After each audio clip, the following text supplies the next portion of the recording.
Terima kasih Tuhan, karena Engkaulah Allah kami yang ajaib.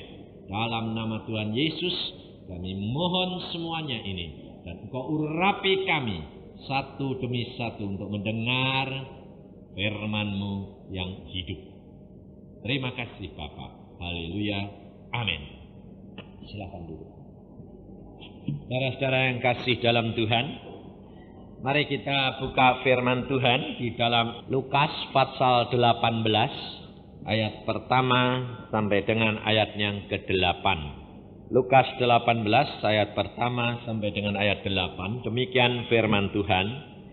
Yesus mengatakan suatu perumpamaan kepada mereka untuk menegaskan bahwa mereka harus selalu berdoa dengan tidak jemu-jemu. Katanya, dalam sebuah kota ada seorang hakim yang tidak takut akan Allah dan tidak menghormati seorang pun.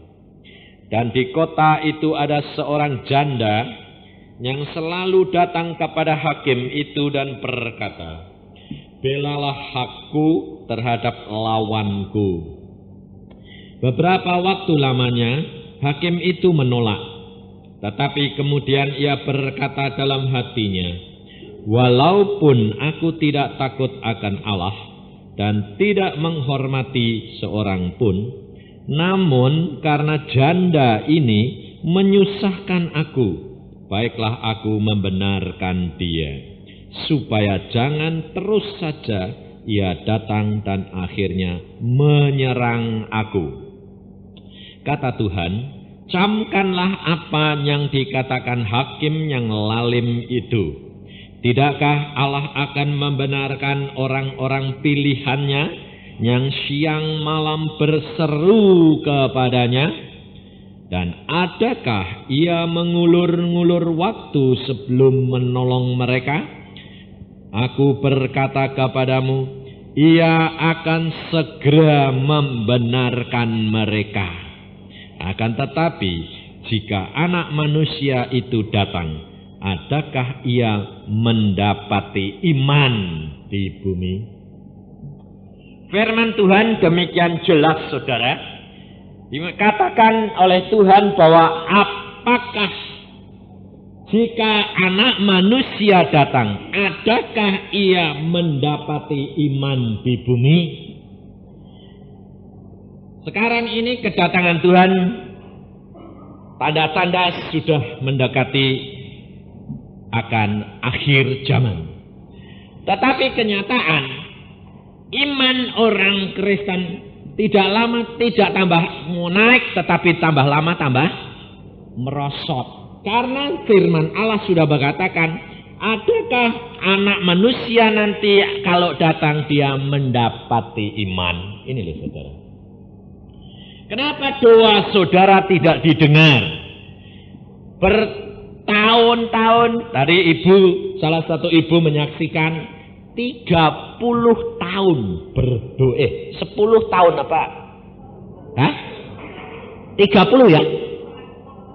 Hah? 40 malam. 40 tahun sembahyang tidak pernah didengar. Loh.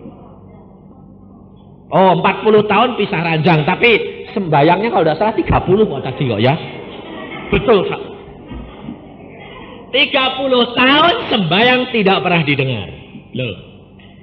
Itu salahnya di mana? Coba perhatikan. Kalau kita belajar firman Tuhan, maka kita akan menjadi bijaksana dan Alkitab akan digenapkan. Sebab Allah, Yesus Kristus sendiri berkata, adakah ia Allah mengulur-ngulur waktu sebelum menolong mereka? Aku berkata kepadamu, ia akan segera membenarkan mereka. Loh, harusnya kan setiap doa itu cepat loh. Tapi kok lama? Sebabnya apa? Nah ini loh, ada rahasianya. Karena apa? Karena ini hati sama mulutnya ini tidak cocok. Sembayang itu muluk-muluk, tapi hatinya panasnya tidak hilang-hilang. Sebab sakit hati itu tidak gampang dihilangkan. Betul tidak? Ini terutama wanita. Wanita itu memang istimewa. Ya. Paling perasa. Paling cepat mengerti. Ada apa-apa ting mesti cepat tahu. Tidak ada rahasia yang tidak diketahui wanita, terutama rahasia suaminya. Betul tak? Makanya kalau ibu tadi berkata, kalau dia nyusun kelemahan suaminya, saya kira satu rim ada. Sebabnya apa? Sebab dari mulai bangun tidur, waktu dulu belum kawin, sampai anaknya banyak, tetap salah banyak. Padahal anaknya bisa banyak. Saya tidak bisa mengerti, kerap kali saya tidak bisa mengerti. Sebab hal ini dialami oleh orang tua saya. Sampai saya anaknya dulu tidak berani mau kawin. Hampir saya pada waktu kecil saya mengatakan, "Pak, Mah, aku besok tidak mau kawin." Saya bilang, "Kenapa?" Bingung saya. Kenapa? Lah mama sama papa itu ribut terus. Tiap hari hampir tiap hari mesti ribut. Tapi kok anaknya bisa banyak? Bingung saya. Kalau saya dengar itu ribut tuh sampai saudara tahu jiwa saya tertekan. Saya pernah sampai mau bunuh diri karena orang tua ribut terus. Ini nih saudara. Karena apa? Karena yang dengar ini rasanya jiwanya itu hidup di dalam dunia ini kok tidak ada damai. Padahal jadi orang Kristen. Ini loh. Kenapa? Karena belum tidak mengenal akan Allah yang sebenarnya. Dan memang disaksikan ibu tadi itu betul, bukan saya loh yang ngomong. Yang ngomong orang yang buntut, orang yang paling kecil, orang yang paling dimanja, orang yang paling sombong. Loh yang ngomong tadi dia toh, bukan saya. Dan itu betul. Ibu saya buntut. Paling kecil. Anak perempuan satu-satunya. 3 laki-laki. Dia 1 perempuan. Sampai umur 11. Kalau bangun tidur. Kalau tidak digendong sama sama papahnya. Tidak mau turun tempat tidur. Tidak istimewa. Istimewa sungguhan. Ini loh saudara. Dan memang itu sifat anak-anak yang terlalu dimanja. Mesti mau karepe dewek, sombong, tinggi hati, ketus, judes. Mesti. Loh ini saya tidak ngomongin saudara, ngomong ibu saya. Tapi dikukuhkan sama ibu tadi, dia buntut. Betul kan? Betul itu. Saudara percaya enggak? Ibu saya itu sudah ditonangke sama emak saya. Tonangan sudah beberapa tahun. Tapi dia senang papa saya. Lalu tonangannya dibuang. Engkau bingung. Kalau enggak, saya enggak mau kawin. Bayangin. Lah, karena anak perempuan 1, takut nanti mati. Ya sudah. Bubar. Kawin sama orang yang kamu senangi. Ini sama bapak saya. Loh, sudah. Sebabnya apa? Dari kecil mancing ikan bersama, mainan bersama, jatuh cinta. Loh, ini loh kenyataannya. Dan kalau sudah dia punya maksud, tidak ada yang bisa melawan. Mesti jadi. Akhirnya itu jadi berkat atau jadi duri. Jadi duri, saudara. Dan untung ibu tadi suaminya baik. Coba suaminya kalau keras hati, sudah mencelat ibu tadi. Untung suaminya itu baik. Sembayang terus. Tapi anehnya, ini kenyataan, saya lihat. Justru ibu-ibu yang begitu, kok dapat suaminya malah baik-baik. Aneh ini. Loh betul enggak?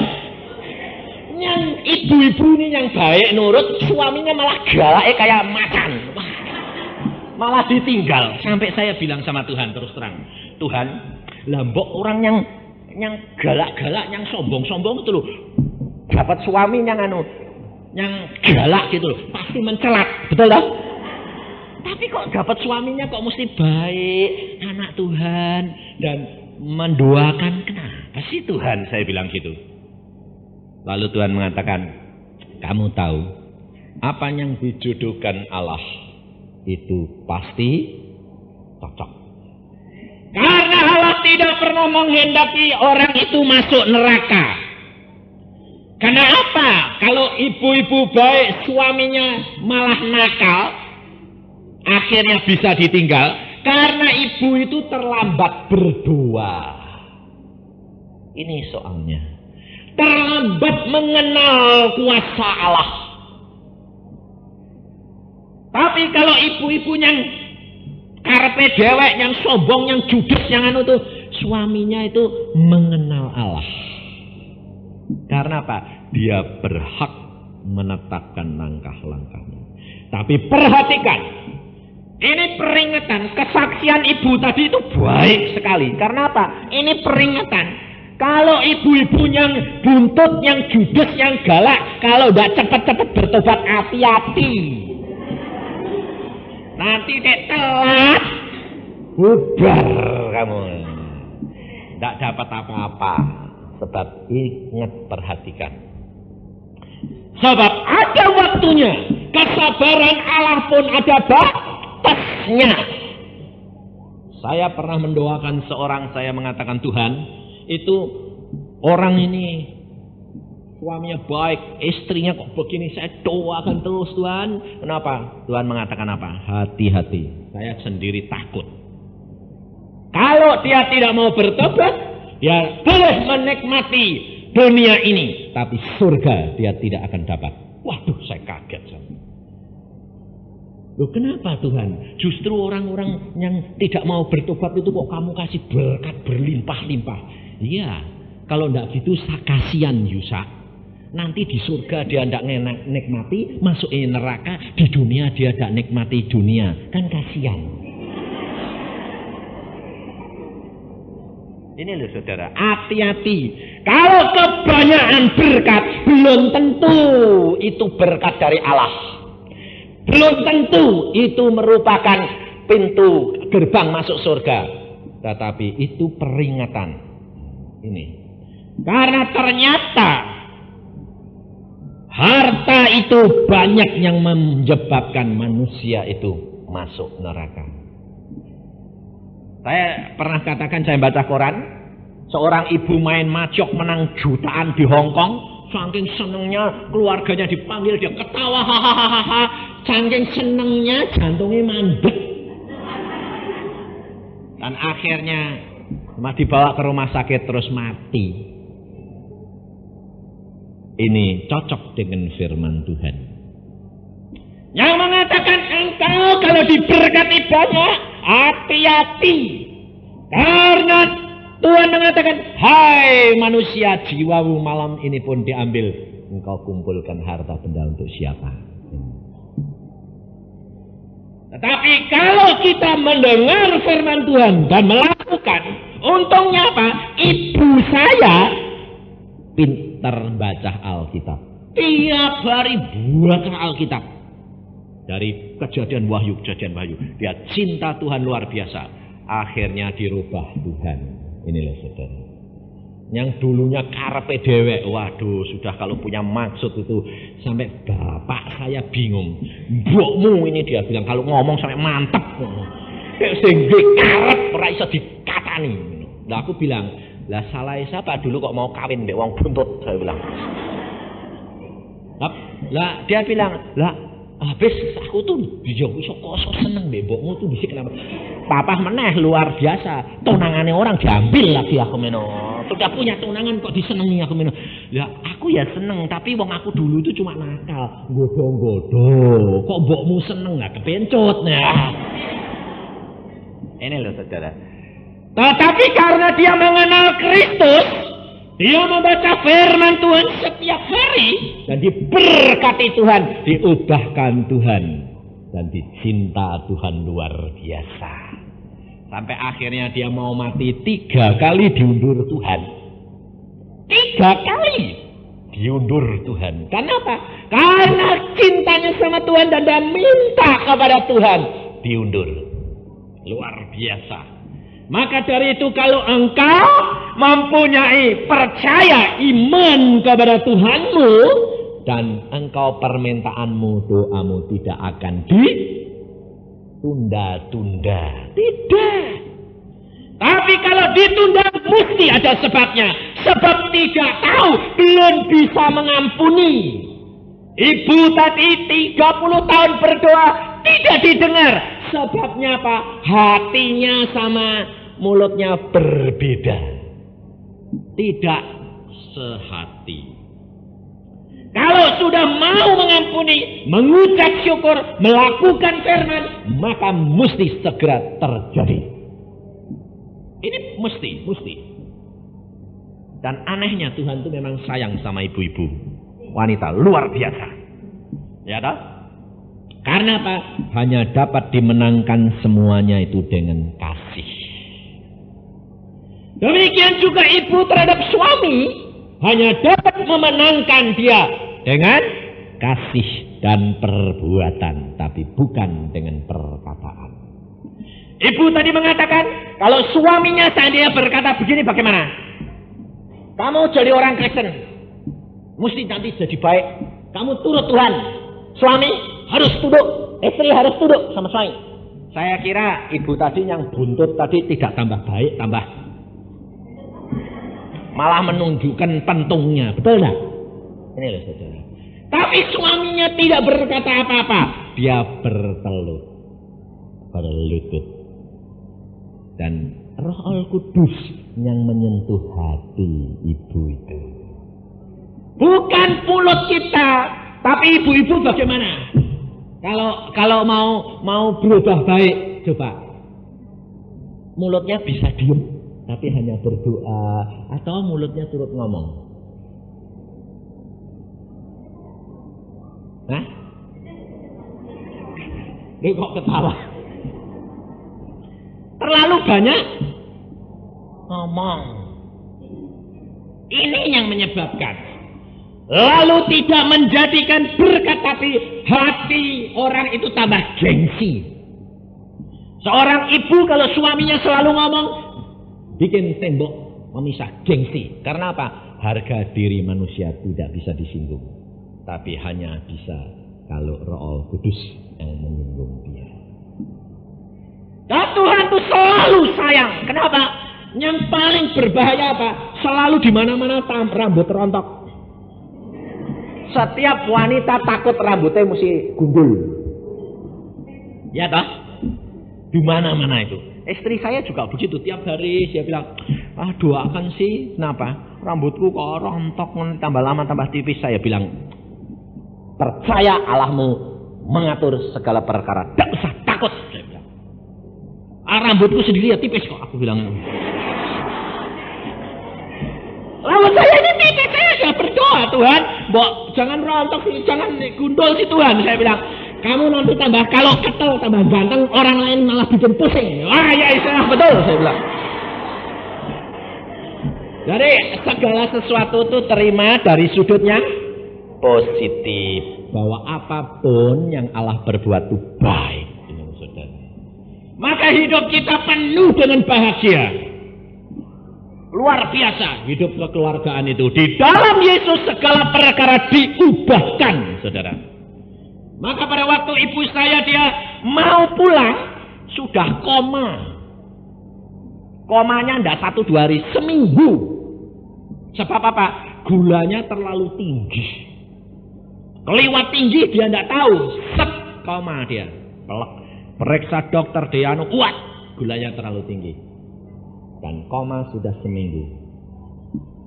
Dan dokter bilang, wah ini sudah parah, sudah. Kalau bangun, kemungkinan ada sesuatu yang nggak beres, lumpuh atau bagaimana.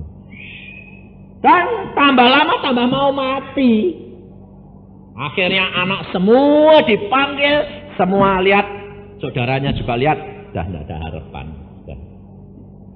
Akhirnya saya diinterogasi sama kakak saya, mengatakan, kamu pulang, mama cuma nunggu kamu, anak lakinya yang disayang. Ya, saya ya kepengen pulang, saya bilang sama Tuhan, Tuhan aku tak pulang ya. Sembayang saya bilang, Tuhan ibuku sakit, sudah koma, aku tak pulang ya. Tuhan bilang apa? Kalau kamu pulang, ibumu tak ambil pulang. Loh, lah saya bilang, loh Tuhan kenapa gitu? Kerjakan pekerjaanku dulu, selesaikan tugas yang aku berikan, maka nanti aku berkati. Oke, saya interogasi kembali sama kakak saya, sebab kakak saya marah-marah. Anak putal, mamanya sakit, gak datang-datang. Loh, ibu-ibu di sini kalau sakit kepengen ditilihi anaknya enggak? Kepengen? Ya, anaknya enggak teko piye, jengkel. Kalau jengkel tambah waras atau tambah cepat mati? Hati-hati loh. Orang tua-tua ini ya, kalau sakit, anaknya belum sempat tilik, diterima, ucapkan syukur, tambah jangan jengkel. Malah jengkel, malah cepat mati nanti. Jadi, pada waktu itu saya interogasi sama kakak saya katakan, kamu mau mama tambah umur atau tambah cepat mati? Dia bilang, tambah umur, tapi mama sudah tidak ada harapan, dokter bilang sudah no hope. Saya bilang, aku pulang, mama mati. Siapa yang bilang? Tuhan. Oh ya wis, jangan pulang. Lah saya bilang, loh, kadang ngamuk marah-marah, ngomel-ngomel, anak putau segala. Sekarang bagaimana? Ya, tidak usah pulang, nanti tidak mati. Ya wis. Waktu mundur lagi 2 minggu, saudara tahu. Saya selesaikan pekerjaan Tuhan, menginjil kemana-mana. Tuhan mengatakan, sekarang pulang, bangunkan ibumu. Loh, saya itu orangnya tidak peduli. Sebabnya apa? Saya sudah lihat Firdaus jadi tidak pusing. Siapa yang pulang dulu untung, saya bilang, tidak sengsara. Jadi saya dengar gitu, saya santai saja. Kalau sudah waktunya pulang, ya sudah pulanglah, saya bilang. Dan pada waktu Tuhan berkata pada saya, sekarang pulang. Kamu dengan istrimu, anak-anakmu bawa pulang, bangunkan ibumu. Saya bilang sama istri saya, yuk pulang yuk ke Jepara. Kenapa? Mama sakit, kita bangunkan. Oh sembuh, yuk pulang. Kita pulang ke sana, saya lihat mama masih dalam tempat tidur. Saya bilang, enggak apa-apa, nanti bangun kok, kata Tuhan. Dan kapan? Enggak tahu. Saya ya santai saja kok. Saya terus masuk kamar, saya sembahyang 1:30 dengan istri anak-anak saya. Setelah selesai saya sembahyang lagi buat mama. Tuhan, ini mama bagaimana? Tuhan bilang, oh habis ini gue keluarga bangunin, enggak apa-apa. Bangunin bagaimana? Ya bangunin, bilangin, mama bangun. Nanti bangun. Ya sudah. Saya keluar, mama bangun. Aku buka mata, kowe kok teko nang. Waras bangun. Dan sembuh total. Bukan manusia yang melakukan, tapi Allah pribadi. Dan segala sesuatu ada waktunya. Kalau engkau mendahulukan Allah, maka Allah akan memperhatikan dan mendahulukan engkau. Cari kerajaan surga serta kebenarannya lebih dahulu, maka semuanya akan ditambahkan kepadamu. Ini saudara. Dan permintaanmu tidak akan ditunda-tunda, karena Allah sudah berkata, apakah Allahmu akan menunda? Aku berkata kepadamu, Dia akan segera membenarkan engkau dan tidak menunda-nunda lagi. Ini saudara. Allah kita adalah Allah yang luar biasa. Itu penundaan 1 kali. Lalu masih hidup 1 tahun lebih, jalan-jalan ke Australia. Sama papa ke mana-mana. Dia ke sana, wah, sudah senang di sana. Di sana sarafnya putus. Karena apa? Karena anak-anak bungsunya. Adik saya yang paling kecil di sana mau nyenangkan orang tua, dinaikkan jet cluster. Orang tua dinaikkan jet cluster yang curamnya itu masuk jurang itu 90 derajat. saya sendiri lihat. Maaf, saya nyoba ke sana. Saya bilang, mana toh yang menyebabkan mama sampai tegang, tengkuknya putus ini apa? Saya lihat sendiri. Bah, jurang turun. Lah, ibu saya saking seorang ibu gengsi. Anaknya perempuan, adik saya yang paling kecil ini, kotak-kotak. Dia pegangi. Jangan takut nak, enggak apa-apa. Enggak apa-apa. Enggak apa-apa. Enggak apa-apa kok nak. Enggak apa-apa, enggak apa-apa. Dia sendiri, enggak apa-apa, enggak apa-apa. Dia pedot sarape. Sejak itu seminggu kemudian dia gila. Gila. Diperiksa dokter spesialis, dia berkata, paling lama 1 bulan. Kemudian mati. Sebab setiap 1/4 jam muter. Habis muter ngomong. Tuh, mah, wah ngoceh segala macam. Bawa ke dokter, dokter mengatakan, ini sebentar lagi mati. Sebab ini salah satu sarafnya putus. Mereka kecewa karena harus. Lah kalau mati di Australia bagaimana? Mau dibawa pulang di pesawat terbang muter-muter repot kan? Berontak, ngoceh. Maka dia introkal ke Cirebon. Saya pas pelayanan di sana, lalu adik saya nangis. Kak, sembayang. Kenapa? Mama keadaannya gawat lagi. Kenapa? Nggak tahu. Terus kita berdoa. Tuhan mengatakan, memang sudah waktunya anak. Wah, saya bilang, wah Tuhan, kalau sudah waktunya ya sudah. Tapi kalau mati di Australia repot. Anaknya di Indonesia 7, di 1 Jerman, 1 di Australia, bagaimana? Saya bilang, kita mau ke sana semua mahal, sana bawa sini mayat mahal. Saya bilang, lah terus Tuhan tuh jawab tanyanya, lah maumu bagaimana? Loh ini loh Tuhan, kita itu luar biasa. Tuhan tidak pernah memaksakan kehendaknya. Dia bertanya kepada saya, dia bilang apa? Sekarang maumu bagaimana anak? Tuhan luar biasa. Lalu saya katakan, Tuhan, aku minta supaya ibuku boleh bisa pulang. Ditambah 3 bulan saja. Tuhan mengatakan, baik, aku turuti permintaanmu, saudara. Dan pada waktu saya menerima itu, saya katakan, terima kasih Tuhan. Kalau engkau beri, pasti ibuku pun engkau sembuhkan. Dan dia berkata, malam ini juga aku nanti kunjungi dia dan jamah dia. Luar biasa. Maka dari itu kalau engkau sudah mengenal akan Allahmu, engkau dekat dengan dia, engkau minta apa saja, ayat Alkitab digenapkan, saudara. Dia tidak akan menunda lagi. Waktunya dia cepat akan berikan. Karena dia tahu engkau sangat membutuhkan dan mengasihi dia. Kalau engkau dengar suaranya, saya sampai sekarang tidak tahan. Selalu dia mengatakan, aku mengasihi engkau anak. Ini rindu luar biasa saya terhadap dia. Dan pada waktu itu terus adik saya suruh introkal ke Australia. Saya katakan, kasih tahu, Allahku sudah akan menjamah ibu malam hari ini juga. Jam 12 malam ibu ditemui Tuhan Yesus. Dan Tuhan berkata, pada waktu sakit-sakitnya itu Tuhan berkata, penyakitmu belum seberapa anak. Engkau harus mengucap syukur karena aku sudah menanggung di atas kayu salib. Penderitaanku lebih berat daripada apa yang engkau tanggung 100 kali lipat. Aku lebih menderita daripada engkau. Tapi aku tidak mengeluh, aku mengucap syukur. Kenapa engkau tidak belajar mengucap syukur? Lalu pada waktu itu ibu mengatakan, ampun Tuhan, aku baru sakit begini, aku sudah berteriak-teriak. Aku minta ampun, aku sekarang mengucap syukur kepadamu. Dan pada waktu dia mengucap syukur, tangan Tuhan menjamah tengkuknya. Dan Tuhan berkata, jadilah sembuh karena engkau mengucap syukur. Dan saat itu dia berteriak kepada ayah saya.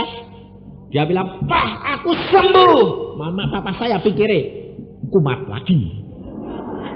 Dia pikir, wah, kumat lagi. Dia bilang, "Tidak, aku sembuh." Yang ketiga, pada waktu dia di rumah saya katakan, "Ma, cepat berdoa, ucapkan syukur, minta lihat rumahmu di Firdaus." Loh, kenapa, Man? Waktumu tidak banyak. Engkau sudah 2 kali diundur Tuhan. Dan engkau harus melihat rumahmu supaya engkau bersukacita di dalam dia. Dan pada waktu dia berdoa, siang hari jam 3 dia dibawa oleh Tuhan ke Firdaus. Dan dia Tuhan mengatakan, "Kamu mau melihat rumahmu ini?"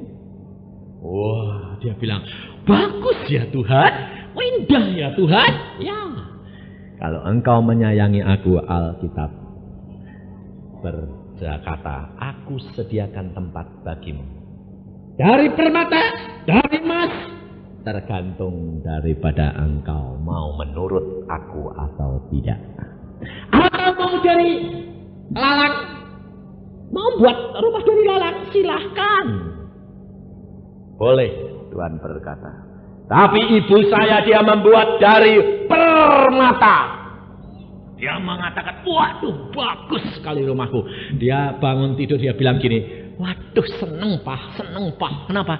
Rumahku di sana indah luar biasa." Lalu Papa sudah tahu. Tapi meskipun gitu, tidak sadar Papa. Pada waktu mau dipanggil lagi ketiga kali, dia sudah pergi. Angkat Tuhan sendiri bersama-sama dengan Tuhan. Dia lihat anaknya yang mau melahirkan, yang paling kecil itu. Dia ngomong sama Tuhan, "Tuhan," gak ngomong apa, cuma gini loh, Tuhan sudah tahu hatinya. Oh, kamu mau nungguin anakmu melahirkan. Oke, balik lagi. Sementara bayangin saudara, 3 kali diundur. Setelah anaknya melahirkan, hanya kurang lebih 2-3 bulan, Tuhan mengatakan, "Sekarang waktunya pulang anak." Ya Tuhan, pulang. Lalu dia bilang sama Papa, "Pak, pulang ya Pak." Ya, pikirnya pulang ke Jepara. "Pak, pulang ya Pak."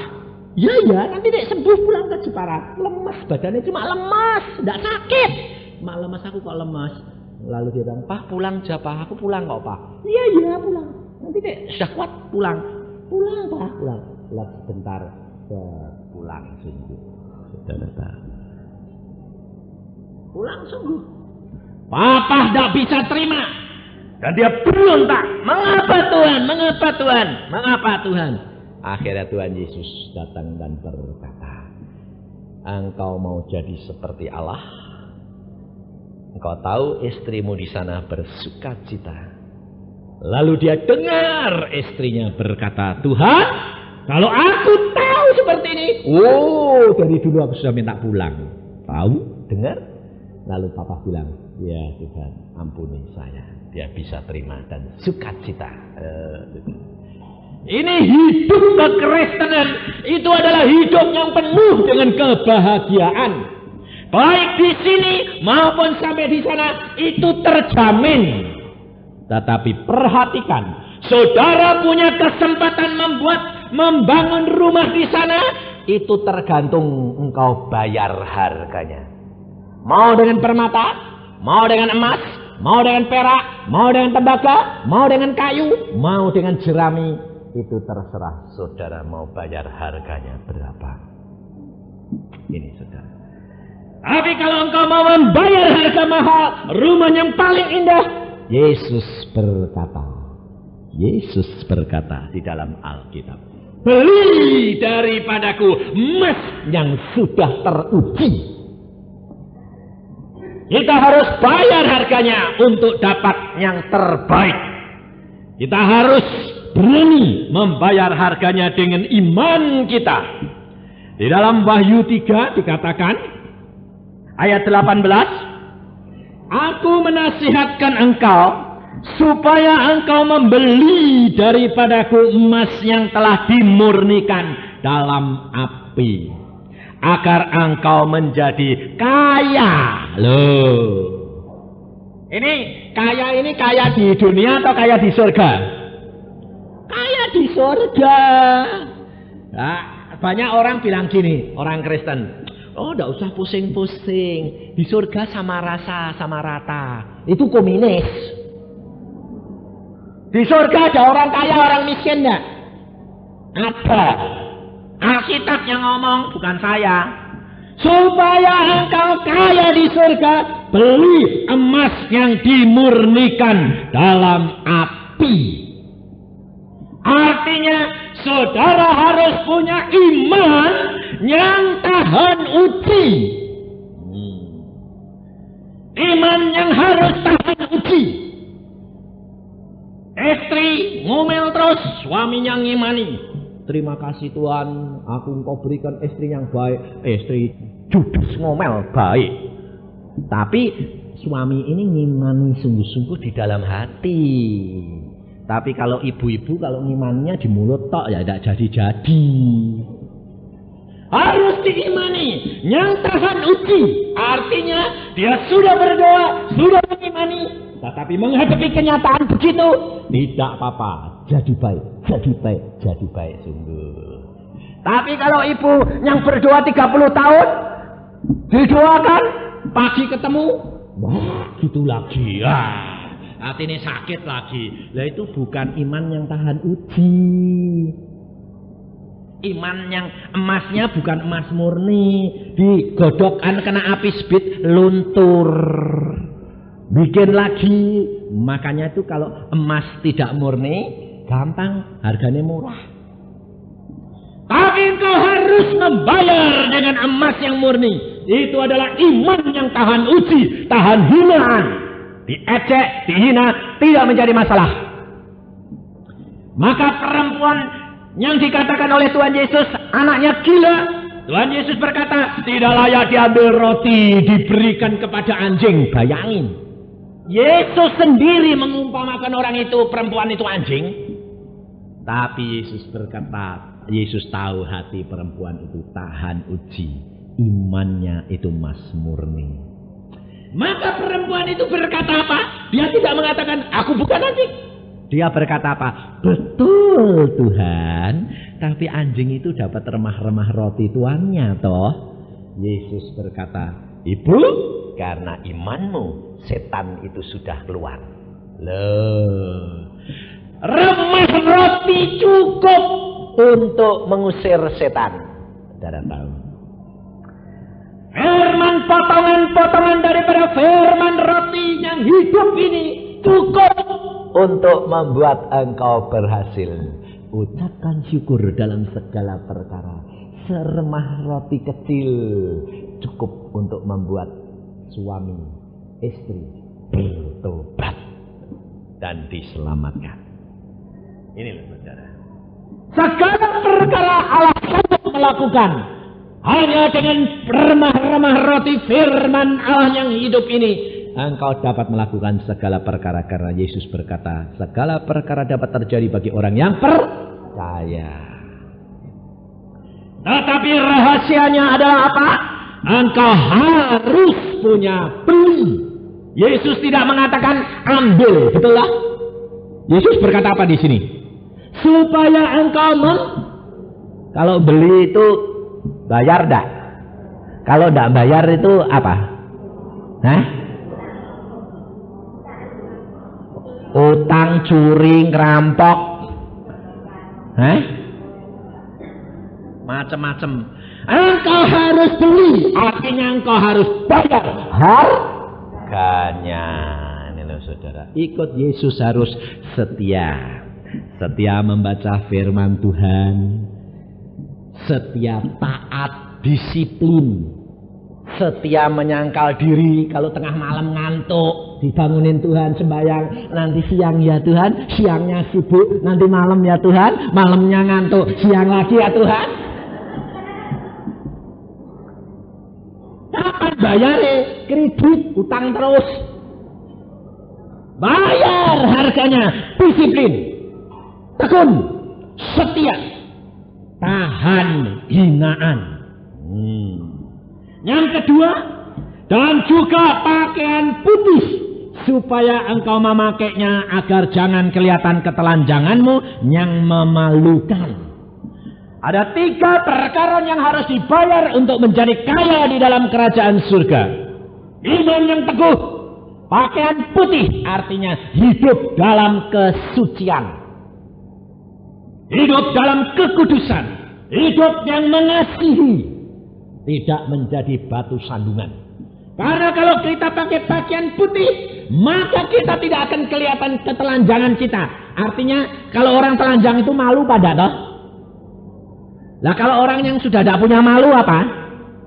Orang gila itu. Lah apa kalau malu itu apa? Loh, membuka rahasia sendiri malu enggak? Ayo. Jadi batu sandungan istri, suami, malu enggak?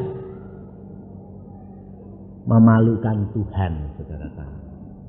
Engkau tidak akan dapat pakai pakaian putih, pakaian kemuliaan Yesus, kalau engkau tidak hidup menurut firman Allah. Kau harus sangkal diri, salibkan kehendak hati, iri hati, tamak, sombong, gila hormat, gengsi. Ini saudara, mulut kotor harus ditanggalkan semuanya, sebab kita harus hidup di dalam roh. Kalau kita hidup di dalam roh, maka roh Allah akan meliputi kita. Kita akan hidup di dalam kekudusan, dan pakaian putih Allah kelihatan. Yesus hidup di dalam kita. Itu harus dibeli, bukan diambil. Dibeli. Lalu yang ketiga, dan lagi minyak untuk melumas matamu, supaya engkau dapat melihat. Minyak adalah Roh Al-Kudus yang perlu membuka mata rohani kita. Seperti ibu tadi berkata saksi, karena justru dia turut persekutuan, dia lihat dibaptiskan dalam roh, dia lihat segala keburukan hati dan sifatnya. Maka itu dibaharui dan dia menjadi baru. Maka malam hari ini saudara perhatikan, Yesus berkata kepada kita, engkau harus berdoa senantiasa. Engkau harus berdoa, selalu berdoa dengan tidak jemu-jemu. Bukan Allah mengatakan engkau minta-minta. Ini dibeda daripada peminta-minta. Engkau harus berdoa dengan tidak jemu-jemu. Setia menghampiri Allah, itu bukan peminta-minta. Tapi menghadap Allah, mengucap syukur, memuji kebesaran Dia, memuji memuliakan Dia, lalu koreksi diri. Mata rohanimu akan terbuka. Engkau berkata dengan Yesus. Engkau berkaca dengan Yesus yang kudus, suci dan baik dan mengasihi, engkau akan leleh. Ini pengalaman saya sendiri. Saya orangnya keras hati. Kalau istri saya berani ngomong gini, kamu mbok jangan gini. Udah habis. Saya tidak bisa ditegur. Tapi istri saya tidak pernah berani mengatakan komentar tentang hal saya. Dia hanya tekuk lutut. Dan pada waktu saya berlutut, Yesus yang datang, dia berkata kerap kali pada saya, Yusa, kenapa engkau tidak mengasihi istrimu? Loh, istri kan harus tunduk sama suami. Ya, ibu bilang, ya memang. Tapi bagaimana kalau ibu setiap hari dikatakan suamimu tidak tahu mau ngalah, tapi selalu menang, lalu selalu ibu angkal tidak nurut ya? Duduk ya sama suami ya, sakit hati tidak? sakit. Ini loh saudara. Saya dulu tidak pernah ngomong, kamu harus tunduk kepada saya, tidak. Saya berkata, nurut, tidak nurut, angkat kaki. Dan istri saya, dia tidak komentar. Dia kalau saya marahin, Dia diam, tapi dia mengucurkan air mata. Dan dia berdoa, Tuhan, ubahkan suamiku. Aku percaya Engkau akan jadikan dia suami yang baik. Dan satu-satuan jamaah, aku sekarang menjadi suami yang terbaik untuk dia. ini loh saudara. Saya itu dulu belum pernah dulu kalau pergi-pergi mau gandeng dia. Tidak pernah. Anti gandeng. Padahal istri itu rasanya ayem kalau digandeng. Betul tidak? Jujur ya tak? Tapi istri saya kalau gandeng. Kalau kan kamu tahu kalau saya mengasihi kamu. Iya, kasih itu kalau tidak kelihatan itu loh, tidak bisa ayem. Lalu saya bilang, Ustuwo, sini. tapi saudara tahu, sejak Yesus berkata kepada saya, dia berkata apa? Yusa, engkau sudah baca firman Tuhan. Hendaklah engkau mempunyai kasih mesra Yesus. Loh, saya bingung loh, kasih mesra. Iya. Lalu Tuhan datang ngelus-ngelus. Kowe kok mesra sih Tuhan? Iya. Seneng dah dek dimesrain. Oh, senang sekali. Istrimu pun membutuhkan kemesraan. Oh, ya. Sejak itu saya praktekkan. Pertama sih kaku. Ternyata nggak biasa. Kaku. Kalau mau mencium istri saya aja maju mundur. Apalagi kalau Ya saya. Kalau kadang kerap kali dari sekarang itu saudara tahu, anak-anak sampai mengatakan saya ini orang pacaran terus. kemana-mana saya rangkul, saya gandeng. Kalau udah ngerangkul gandeng itu rasanya kelangan. Lalu istri saya bilang apa? Iya, aku kok sekarang nikmati. Ya ini. Itunya harusnya tambah tua tambah menjadi. Jangan tambah tua tambah menjadi, istrinya tambah tua tambah ditinggalin. Ini loh, itu rahasianya saudara. Di dalam Yesus itu ada kasih mesra luar biasa. Tapi ibu-ibu biasanya gengsi. Kalau suruh mulai tidak mau dah. Tidak mau. Ini loh ibu-ibu. Salah. Orang laki, karena ini banyak ibu-ibu, lakinya cuma sedikit, saya tak hitung. Ibu-ibu itu harus tahu rahasianya orang laki juga. Ini juga saya buka rahasia sedikit. Orang laki juga seneng kalau dimulai. Sebab saya itu kadang-kadang ya sengaja. Nanti kalau ibu doakan, aku kepengen suamiku baca Alkitab rino wengi terus kue gak diarep-arep. Ndak baca terus. Jengkel ndak? Ayo jujur.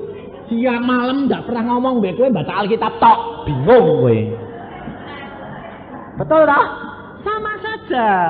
Itu ya gitu. Kalau saya sudah lama ndak datang, wah saya baca surat-surat, baca majalah, baca koran, saya begini siap. Saya sengaja. Kadang-kadang istri saya sudah datang, dia tengkurap gitu, tak diem. Baca terus. Saya mau lihat, tapi diam saja. Saya diam. Akhirnya dia jengkel, korannya saya diambil, dia tidur di sini blok. Baca aku. Ya. Itu tuh bahagia, betul enggak? Tapi ibu-ibu kadang-kadang apa? Akhirnya tambah lama tambah susah. Saudara.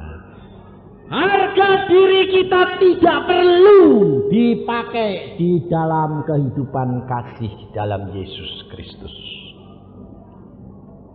Kita harus menyadari bahwa kita hidup dalam kesucian, kekudusan.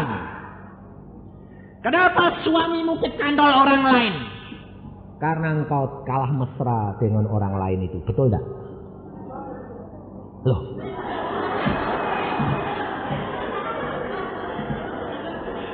Ibu ini bilang gini, belum tentu.